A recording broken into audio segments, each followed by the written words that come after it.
We have much colder air coming on down in our forecast, all as a cold front moves through the area tonight, and with it bringing a lot of rainfall. Temperatures ahead of that front, though, we're at 65 degrees, so about 8 degrees warmer than normal for this time of year.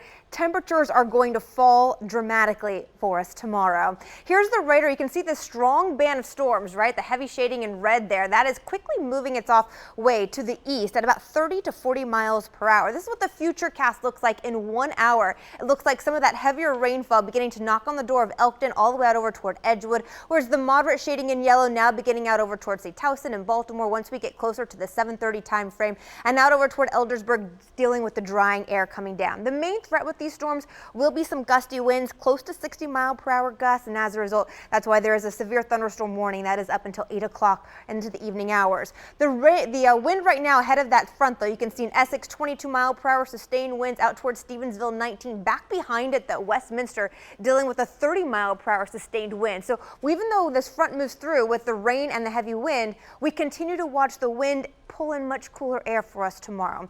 Temperatures ahead of this front looking at 64 in Essex, 67 out toward the Inner Harbor, but you can see, according to the Nation, that colder air mass out toward Detroit and Chicago, where temperatures there in the 40s.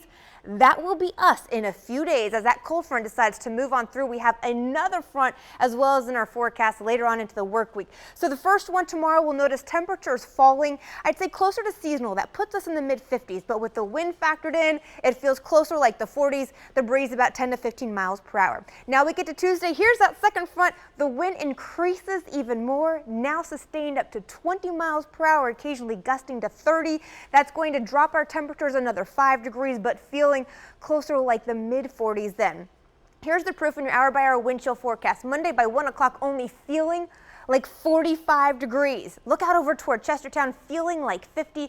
Then your commute on home, you really have to crank on the heater. It looks like it's going to feel like 35 in Bel Air, feeling like 33 degrees out toward Parkdale. And remember, this is just from the first front. That second front arrives on Tuesday. So before that second front, temperatures now feeling close to the freezing point in many locations. Parkton feeling below freezing into the 20s. And then even for the evening and afternoon, this is behind that front. We're noticing temperatures now feeling closer to the mid-30s. So those big poofy jackets that you haven't had to wear in a year, go ahead and pull them out. You need them, your kids need them. If you're going for a nice little bike ride, a walk, or even just trying to walk from your car indoor, maybe if you are going to work, or even if those kids are going to school in session in person.